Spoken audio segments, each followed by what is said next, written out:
Liberty Tamil நேயர்களுக்கு வணக்கம். இன்றைய நேர்காணலில் நாம் சந்திக்க இருப்பவர் திராவிட வெற்றி கழகத்தின் முதன்மை செயலாளர் தோழர் திரு வல்லம் பஷீர் அவர்கள். வணக்கம் தோழர். வணக்கம். தாவேகா ஆட்சி பொறுப்பில் அமர்ந்து 10 நாட்கள் ஆயாச்சு. இன்னும் 22 துறைகளுக்கு அமைச்சர்களை நியமிக்கல. பல்வேறு போராட்டங்களுக்கு பிறகுதான் 9 பேருக்கு அந்த அமைச்சர் பதவிகள் கொடுத்திருக்கிறாங்க. அது ஒரு புறம் இருக்கு. இன்னொரு புறத்துல திருச்சி போயிருக்கிறாரு முன்னாள் முதல்வர் மு க ஸ்டாலின் அவர்கள். குறிப்பா திருச்சி கிழக்குல அவர் போட்டியிடணும்னு சொல்லி தீர்மானம்லாம் நிறைவேற்றினாங்க அந்த கட்சி நிர்வாகிகள். இப்போ திருச்சி கிழக்குல போயிருக்கிறாரு. அங்கு பேசும்பொழுது அவர் குறிப்பா குழந்தைகளை வைத்து இன்ஸ்டாகிராம் மூலமாக இந்த ஆட்சி அமைஞ்சிருச்சு, இந்த ஆட்சிக்கு நம்ம தொந்தரவு பண்ண வேண்டாம் அப்படின்னு சொல்லி ஒரு கருத்தை சொல்லியிருக்கிறார். அது மட்டுமல்ல, நம் குறித்து இந்த இயலாமையில பலர் கருத்துக்களை தெரிவிக்கிறாங்க, பொய்களை பரப்புறாங்க, வதந்திகளை பரப்புறாங்க, அதற்கெல்லாம் தக்க பதிலடி கொடுப்போம் அப்படின்னு சொல்லியிருக்கிறாரு. உண்மைகளை போட்டுடிப்போம் அப்படிங்கிறாரு. அதுல குறிப்பா அந்த திமுக அதிமுக கூட்டணி குறித்து தொடர்ச்சியாக பேசப்பட்டே வருது. அது திமுக ஏதோ மிகப்பெரிய தவறு செஞ்சுட்டாங்க அப்படின்னு சொல்றாங்க. அதுக்கு திருமாவளவன் தொடர்ச்சியாக பேட்டி கொடுக்கிறாரு. இன்றைக்கு கூட திருமாவளவன் அதிகாரப்பூர்வமாக திமுக அதிமுக எங்களை அணுகல அப்படின்னு தான் அவரு விளக்கம் கொடுக்கிறாரு. இந்த பல்வேறு குழப்பங்கள், முதல்வர் ஸ்டாலின் திருச்சி கிழக்குல போட்டியிடுவாரா? அவருடைய இன்றைய கருத்து குறித்து முதற்கட்டமாக உங்களுடைய பார்வை என்ன தோழர்? அண்ணன் மு க ஸ்டாலின் அவர்கள் இன்றைக்கு பேசியிருக்கக்கூடிய செய்தி மிக முக்கியத்துவம் வாய்ந்த ஒரு செய்தி என்றுதான் நான் புரிந்து கொள்கிறேன். இன்ஸ்டாகிராம் மூலமாக குழந்தைகளை வைத்து ஒரு ஆட்சியை கட்டியமைத்திருக்கிறார்கள் என்கிற செய்தியை நீங்கள் எளிதாக கடந்துவிடக் கூடாது, எளிதாக கடந்துவிட முடியாது. உண்மையிலேயே விஜயனுடைய அறைகூவலே தேர்தல் அன்றைக்கு காலை உங்க வீட்டுல இருக்கிற அப்பா அம்மா கிட்ட, மாமா கிட்ட, வீட்டுல இருக்கிற பெரியவங்க கிட்ட நீங்க சொல்லி ஓட்டு போட சொல்லணும் அப்படிங்கிற ஒரு அறைகூவலை விடுத்தார். தேர்தல் ஆணையத்தினுடைய விதிப்படி குழந்தைகளை தேர்தலினுடைய பணிக்கு பயன்படுத்திடக் கூடாது, பிரச்சார பணிக்கு குறிப்பாக பயன்படுத்தக்கூடாது. ஆனால் ஒரு அறைகூவலையே நேரடியாக விஜய் விடுத்தார். உண்மையிலேயே பலனளித்திருக்கிறது. சின்ன பிள்ளைகள் வீட்டில் இருக்கிற பெரியவர்களை அழுத்தம் கொடுத்து விஜய் மாமாக்கு ஓட்டு போடுங்க, விஜய்க்கு ஓட்டு போடுங்க என்று சொல்லி வாக்கு கேட்டதினுடைய விளைவு குழந்தைகளினுடைய பேச்சை மறுதளிக்க முடியாமல் நிறைய பெற்றோர்கள் வாக்களித்திருக்கிறார்கள். அந்த களத்துல இப்போ சமீப காலமாக நாம் கேட்கிற போது சொல்கிறார்கள் வீட்டில் இருக்கக்கூடிய பெரியவர்கள், ஆமா பாப்பா சொன்னுச்சு, பாப்பாவுக்காக ஓட்டு போட்டேன், தம்பி சொன்னா தம்பிக்காக ஓட்டு போட்டேன் அப்படின்ற அந்த செய்தி இருக்கு இல்லையா? அது இப்போ ஒரு வார காலமாக, இன்னும் சொல்ல வேண்டும் என்று சொன்னால் விஜய் பொறுப்பேற்றதற்கு பிறகு ஒரு 4-5 நாட்களாக இந்த செய்தியை பல கட்டத்தில் நாம் ஆய்வு செய்கிற போது நமக்கு கிடைக்கப்பெறுகிற அதிர்ச்சி தகவல்கள் அப்படித்தான் இருக்கின்றன. அதைத்தான் இன்றைக்கு முதலமைச்சர் சொல்லி இருக்கிறார். இன்னொன்று, முதலமைச்சர் சொல்லி இருக்கிற மிக முக்கியமான செய்திகளில் ஒன்று, ஒரு அவதூறை பரப்பிக் கொண்டே இருக்கிறார்கள் தொடர்ச்சி. அண்ணன் தங்கம் தென்னரசு கூட இன்றைக்கு கடுமையான கண்டனத்தை தெரிவித்தார். கஜானாவை காலி செஞ்சுட்டு போயிட்டாங்கன்னு விஜய் தன்னுடைய துவக்க உரையிலேயே குறிப்பிட்டார். கஜானா காலி செய்து விட்டார்கள் என்பதை இவர் கஜானாவை பார்க்காமலேயே எப்படி சொல்ல முடியும்? நீங்க பொறுப்புகளே கையில எடுக்கல. உங்கள் ஆளுநர் 5 நாட்களாக அலைக்கழித்தார். நீங்க ஒரு ஸ்கூல் பையன் மாதிரி காலையில சாயங்காலம் ஆளுநர் வீட்டுக்கு போயிட்டு வந்தீங்க. ஆளுநர் உங்களை அழைத்தாரா? இல்ல. அதன் பிறகு திமுகவில் இருந்த கூட்டணி கட்சிகள் உங்களுக்கு ஆதரவு கடிதம் தந்ததற்கு பிறகுதான் உங்களை ஆளுநர் அழைத்தார் இல்லையா? அப்ப அந்த ஆளுநர் குறித்து ஒரு வார்த்தை நீங்க பேசுனீங்களான்னா ஒரு வார்த்தை கூட நீங்க பேசவே இல்லை. ஆனா உங்களுக்கு உங்களுடைய அந்த வாக்குகளை பெற்ற முறை தவறாக இருந்தாலுமே கூட, ஏகோபித்த மக்களினுடைய ஆதரவை நீங்கள் பெறவில்லை என்று சொன்னாலுமே கூட, லார்ஜஸ்ட் பார்ட்டி என்கிற அந்தஸ்தை உங்களுக்கு மக்கள் சட்டப்பேரவையில் கொடுத்துட்டாங்க.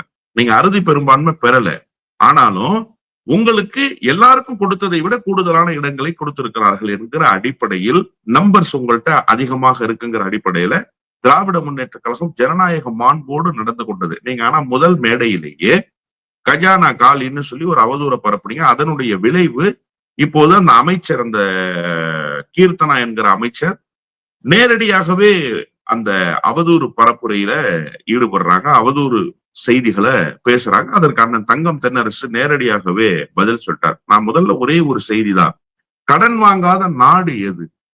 வளர்ந்த நாடுகள் என்று சொல்லப்படுகிற அமெரிக்கா, ஜப்பான், சீனா போன்ற நாடுகள் கூட கடன் வாங்கித்தானே உட்கட்டமைப்பை மேம்படுத்துகின்றன. கடன் வாங்குவது அல்ல பிரச்சனை, கடன் வாங்குகிற தகுதியை வளர்த்திருக்கிறோமா, கடனை திருப்பி செலுத்துகிற கெப்பாசிட்டி ஒரு மாநிலத்துக்கு இருக்கான்னு தான் நீங்க பார்க்கணும். ஜிடிபி, உள்நாட்டு உற்பத்தி, மாநிலத்தினுடைய உற்பத்தி கணக்குல வச்சுக்கோங்க. நீங்க அதன் அடிப்படையில் பார்த்தா இன்னும் கூடுதலான கடன்களை பெற முடியும். தமிழ்நாடு அவ்வளவு கடன்களை பெறல. நீங்க 35 லட்சம் கோடி ரூபாய் கடனை வாங்கி இருக்கு அமெரிக்கான்னு சொல்றாங்க. அப்ப அமெரிக்கா என்ன சரியான நிர்வாகம் இல்லாம சீர்கெட்டு போயிடுச்சா? அமெரிக்கா வளர்ச்சியினுடைய பாதையில போலியா? அமெரிக்காவில் இருந்த அதிபர்கள் அவங்க வீட்டுக்கு அந்த பணத்தை எடுத்துட்டு போயிட்டாங்களா? அப்படிதான் நீங்க பொருள் படும்படி பேச முடியுமா? அப்ப தமிழ்நாட்டுல மட்டும் அதை எப்படி நீங்க பேச முடியுது? இன்னொன்று, கஜானாவை காலி செய்துட்டாங்க அப்படிங்கிற வாதமே முதல்ல தப்பு இல்லையா? எடப்பாடி பழனிசாமி போகும்போது கஜானாவை என்ன நிரப்பி வச்சுட்டா போனாரு?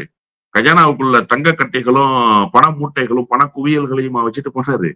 அது என்ன மாதிரியான பேச்சு? அது தொடர்ச்சியாக வருகிற போது இன்றைக்கு நேரடியாக திமுக தலைவர் முன்னாள் முதலமைச்சர் என்கிற நிலையிலிருந்து எதிர்வினை ஆற்றி இருக்கிறார் என்று நான் பார்க்கிறேன். மிக முக்கியமான 2 செய்திகளை இன்றைக்கு அவர் பேசியிருக்கிறார். அடுத்து திருச்சி கிழக்கு தொகுதியில அவர் போட்டியிடுவாரான்னா, என்னை பொறுத்தவரை அவர் திருச்சி கிழக்கு தொகுதியில் போட்டியிடக்கூடாது. தீர்மானம் நிறைவேற்றுறாங்க.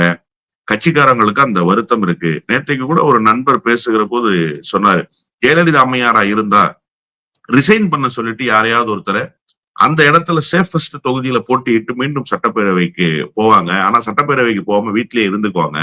அந்த எம்எல்ஏ லீடு அவங்களுக்கு தேவைப்படும். எப்பயாவது ஒரு முறை பயன்படுத்துவாங்க அதை அப்படின்னு சொன்னார். யதார்த்தமான உண்மை அது. ஏன்னா 2006ல சட்டப்பேரவையில தவறாக நடந்து கொண்ட சட்டப்பேரவை உறுப்பினர்கள் எல்லாத்தையும் சஸ்பெண்ட் பண்ணாரு அன்றைக்கு இருந்த பேரவைத் தலைவர் ஆவுடையப்பன். அதுக்கு அடுத்து யாருமே இல்லை எதிர்க்கட்சி நிலையில் என்கிற போது திடீரென கலைஞருக்கு முன்னால் தோன்றி ஜெயலலிதா அம்மையார் ஒரு 10-15 நிமிடம் பேசினாங்க. ஒரே ஆளாக வந்து விட்டு போனாங்க. ஏன்னா முதல் நாள் எல்லாரையும் சஸ்பெண்ட் பண்ணும்போது அவங்க சட்டப்பேரவைக்கு வரல. அதனால அந்த எம்எல்ஏன்ற ட்ரம்ப் கார்டு என்றைக்காவது ஒரு நாள் எதிர்க்கட்சி நிலையில் இருப்பவர்களுக்கு தேவைப்படும் என்பது யதார்த்தமான உண்மை. அதை யாருமே மறுதளிக்க முடியாது. ஆனா ஜெயலலிதா பாணியை பின்பற்றுகிற தலைவராக அண்ணன் மு.க. ஸ்டாலின் ஒருபோதும் இருந்ததில்லை. ஜெயலலிதா சர்வாதிகாரி. கட்சிக்காரங்களை கூப்பிட்டு மிரட்டி நீ ராஜினாமா பண்ணுன்னு சொல்லுவாங்க. ஆனா இவர் அப்படிப்பட்டவர் அல்ல. அண்ணன் தமிமுன் அன்சாரி ராஜினாமா பண்ணிடுறேன், நீங்க என்னுடைய தொகுதியில வெற்றி பெற்று போங்க, நீங்க இல்லாத சட்டமன்றம் வெறுமையா இருக்குன்னு சொன்னாரு. ஆனா அவர் ஏற்கலையே, வேண்டான்னாரு. அவராகவே வந்து சொன்னார். கூட்டணி கட்சியினுடைய தலைவர் என்கிற அடிப்படையில் சொன்னார். உதயசூரிய சின்னத்தில் நான் நின்றிருக்கேன், நான் ராஜினாமா பண்ணிக்கிறேன்னு. இவர் வேண்டாம் என்று சொன்னார். அப்போ ஒரு தலைவர் எப்படி வெளிப்பட வேண்டும் என்பதற்கு முன்னுதாரணமாக திகழ்கிறார். திருச்சி கிழக்கு இன்னும் திராவிட முன்னேற்ற கழகத்தினுடைய பிடிக்குள் மீண்டும் வரல. களம் இன்னும் திராவிட முன்னேற்ற கழகத்துக்கு ஆதரவாக இல்ல. இப்போதும் என்னன்னு கேட்டீங்கன்னா, விஜய்க்கு அவகாசம் கொடுப்போம் என்கிற மனநிலையிலேயே மக்கள் இருக்கிறார்கள். வாக்களித்த மக்கள் விஜயை ஏதோ தடுக்கிறார்கள். 2வது, நீங்க சொன்ன அதிமுக திமுக கூட்டணி அமைக்க போகிறது என்கிற செய்தி ரெக்கை கட்டி பறந்ததை மக்கள் ரசிக்கல. அந்த செய்தியை உருவாக்கியவர்கள், கிளப்பியவர்கள் எந்த நோக்கத்துக்காக உருவாக்கினார்கள், எந்த நோக்கத்துக்காக அந்த புரளியை பரப்பினார்கள் என்பது தெரியாது. ஆனா அந்த செய்தி மக்களிடத்துல ஒரு பாரதூரமான பார்வைக்கு போயிடுச்சு. அது ரசிக்கும்படியாக இல்லை. இப்போதும் இவர்கள் 2 பேரும் கூட்டு சேர்ந்துருவாங்கங்கிற ஒரு மனநிலை மக்களிடத்துல வெளிப்படுது இல்லையா? அது விஜய்க்கு ஃபேவராகவே இருக்கு. இப்ப திடீரென அந்த மு.க. ஸ்டாலின் போட்டியிடுறாருன்னா, எடப்பாடி பழனிசாமி ஏற்கனவே தொஞ்சு போயிருக்காரு. கட்சி ஏற்கனவே அதல பாதாளத்துல போய் நிக்குது. கேண்டிடேட் போட முடியாது. ஏன்னா திருச்சியில இருக்கிற மாவட்ட செயலாளரை பூரா நீக்கிட்டாரு அவரு. இப்ப நான் கேண்டிடேட் போடலன்னு சொன்னார்னா, பாத்தீங்களா திமுக அதிமுகவுக்கு ஒரு கூட்டணி இருக்கு, அதனாலதான் அவங்க கேண்டிடேட் போடாம முதலமைச்சராக இருந்த மு.க. ஸ்டாலினை சப்போர்ட் பண்றாங்கன்னு சொல்லி நாளைக்கு பேசக்கூடிய சூழல் வரும். இன்னொன்று, கிரவுண்ட் லெவல் இன்னமும் வீக்கா தான் இருக்கு திமுகவுக்கு. திருச்சி கிழக்குல குறிப்பா வீக்கா தான் இருக்கு. அதனால ஆர்வப்பட்டு அண்ணன் மு.க. ஸ்டாலினை கொண்டு போய் நிறுத்தி மீண்டும் ஒரு முறை அவருக்கு இப்படி ஒரு முடிவை தேடி தருவது என்பது சரியானதாக இருக்காது. எனவே அவர் போட்டியிடக் கூடாது என்றுதான் நான் விரும்புறேன். அண்ணன் திருமாவளவன் ஒரு கருத்து சொன்னதாக நீங்க உங்க கேள்வியில அடுக்கடுக்காக சொல்லிக் கொண்டு வருகிற போது அதையும் சொன்னீங்க. இன்றைக்கு காலை மறுத்து இருக்கிறார். வழக்கத்துக்கு மாறான ஒரு தடுமாற்றம் அண்ணன் திருமாவளவனிடத்திலே வெளிப்படுது. இது வருத்தத்துக்குரிய செய்தி. இப்படி அவர் வெளிப்பட்டு நான் பார்த்ததே இல்லை இத்தனை ஆண்டு காலத்தில். இந்த தேர்தலினுடைய நெருப்பு துவங்கிய காலத்தில் இருந்து தொடர்ச்சியாக தடுமாற்றத்தில் ஈடுபடுகிறார் அண்ணன் திருமா என்று சொன்னால் என்ன பிரச்சனை அவருக்கு இருக்கிறது? இந்த கூட்டணியில் ஒருவேளை நெருக்கடியை சந்திக்கிறாரா? இந்த கூட்டணியில் தொடர முடியாத சிக்கலுக்குள் இருக்கிறாரா? அவருக்கு வேற புற அழுத்தங்கள் எங்காவது இருக்கிறதா என்பதெல்லாம் அந்த கட்சியில் இருப்பவர்களுக்குத்தான் தெரியுமே தவிர, வெளியிலிருந்து பார்க்கிற போது ஒரு மெஜஸ்டிக் லீடர், தமிழ்நாட்டினுடைய அரசியலை ஒரு நுண்மான் நுழைவுலத்தோடு ஆய்ந்து பார்க்கக்கூடிய ஒரு தலைவர், தமிழ்நாட்டினுடைய அரசியல் களத்துக்கு அரிய பல கொள்கையோடு நிற்கக்கூடிய தலைவராக வெளிப்படுகிற ஒரு தலைவர். அவர் ஏன் இவ்வளவு தடுமாற்றத்தில் ஈடுபடுறார்? நேற்றைக்கு சொல்றாரு, என்ன முக்கியமானவர்கள் அழைச்சு பேசினாங்க, எந்த நானே தரப்புன்னு நான் சொல்ல முக்கால் மாட்டேன். வரைக்கும் 4:45 வரைக்கும் எனக்கு தொலைபேசி அழைப்பு வந்தது. பத்திரிக்கையாளர் சந்திச்சிராதீங்க அப்படின்னு சொன்னாரு. ஆனா இன்றைக்கு காலையில வந்து அதிகாரப்பூர்வமாக அதிமுக, திமுக தரப்பு அணுகல எனக்கு. நலம் விரும்பிகள் தான் கேட்டாங்க. அது ஒரு சும்மா ஒரு கிசு அப்படின்னு சொல்லி சொல்றாரு. இல்ல அதாவது இந்த மாதிரி வேலையை வழக்கமா வைகோ செய்வாரு. ஒரு செய்தியை சொல்லிட்டு இல்ல இல்ல நான் அப்படி செய்யல, அப்படி சொல்லல, அதுக்கு வேற அர்த்தம். கலைஞர் குறித்து சொல்லக்கூடாத செய்தியை சொன்னார் மக்கள் நல கூட்டணி அமைந்த போது. அவருக்கு நாயனம் வாசிக்க தெரியாது, அவருடைய குலத்தொழில் என்று சொன்னார். எல்லோரும் அதிர்ந்து போனார்கள். அருகில் உட்கார்ந்திருந்த அண்ணன் ரவிக்குமார் எல்லாம் மிகுந்த நெருக்கடிக்கு ஆளாயிட்டார். அப்படியே தீச்சட்டியின் மீது உட்கார்ந்திருந்தது போல ஆயிடுச்சு அவருக்கு அன்றைக்கு அந்த சூழல் என்பது. அப்புறம் பேசிட்டு அதுக்கப்புறம் நான் அதுக்காக சொல்லல, இதுக்காக சொல்லலன்னு சொன்னாரு. இது அவருடைய ஒரு மனநிலை. அவர் உள்ளுக்குள்ள என்ன வச்சிருக்காரோ அதை வெளியில பேசிட்டு நான் அப்படி சொல்லல அப்படின்னு சொல்லுவாரு. ஆனா அண்ணன் திருமாவை பொறுத்தவரை நிதானமாக மிகுந்த தெளிவோடு அரசியலை அணுகக்கூடிய ஒரு தலைவராக எப்போதும் வெளிப்பட்டிருக்கிறார். அவருக்கு அந்த பிரச்சனை என்பது கிஞ்சித்தும் கிடையாது. தடுமாற்றமோ அல்லது ஒருவரை பழிவாங்க வேண்டும் என்கிற நோக்கத்தில் பேசுவதோ, ஒருவரை எக்ஸ்போஸ் பண்ணிடணும்னு நினைக்கிறதோ அவர்கிட்ட எப்போதுமே இருந்ததில்லை. ஆனா இப்ப சமீப காலமாக ஒரு தடுமாற்றம் தெரியுது. நீங்க என்ன வந்து 4:45 வரைக்கும் நீங்க பிரஸ்ஸ சந்திக்க வேண்டாம், அந்த ஆதரவு கடிதத்தை எங்கள்கிட்ட கொடுங்கன்னு சொன்னாங்க அப்படின்னு சொல்றீங்க. சொன்னது யாருன்னு தெளிவுபடுத்தணும். பத்திரிகையாளர் கேட்கிறார், சொன்னது யாருன்னு கேட்கவும் அது வேண்டாம் விடுங்க, ஒரு ரிலையபிள் சோர்ஸ். அவர் சொன்ன வார்த்தை அது. ஒரு ரிலையபிள் சோர்ஸ் அப்படின்னாரு. இன்னைக்கு வந்து சொல்றாரு இல்ல இல்ல அது சும்மா சொல்லப்பட்ட செய்திகள் தான், அதுக்கு ஒரு வெயிட்டேஜ் இல்ல அப்படின்றாரு. அப்ப நேற்று கிசுங்கிறார். அதான் வெயிட்டேஜ் இல்லங்கிற வார்த்தைக்கு என்ன கிசு கிசு தானே அர்த்தம். அப்புறம் நேற்றைக்கு வந்து ரிலையபிள் சோர்ஸ் இன்னைக்கு எப்படி கிசு கிசுவாக மாறும்? கிசுகிசுன்னா என்ன சார்? போகிற போக்கில் ஒரு தகவலை பரப்பிட்டு போறது தானே சார். அப்ப நேற்றைக்கு ஏன் அது ரிலையபிள் சோர்ஸ் நீங்க அதை வந்து சொல்றீங்க? அப்போ உங்களுடைய அந்த வேல்யூஸ வந்து நீங்க இன்னும் கூடுதலாக்கி கொள்வதற்காக ஒரு செய்தியை சொல்றீங்களா? இல்ல உண்மையிலேயே நடந்ததை சொல்றீங்களான்ற சந்தேகம் உங்களை நேசிக்கக்கூடிய என்னை போன்றவர்களுக்கே வந்துருச்சே. நீங்க உங்களை எமர்ஜ் பண்ணிக்கிறதுக்காக நான் பாருங்க முதலமைச்சர் வாய்ப்பு கூட விட்டுட்டு வந்துட்டேன் அப்படின்னு சொல்றதுக்காக இந்த செய்தியை சொன்னீங்களா? இல்ல உண்மையிலேயே நடந்த செய்தியை சொன்ன அப்ப ஏன் இன்னைக்கு எதுக்கு அந்த பிறழ்வு? நேற்றைக்கு சொன்ன கருத்திலிருந்து இன்னைக்கு ஒரு கருத்து பிறழ்வு ஏன் வருது உங்களுக்கு?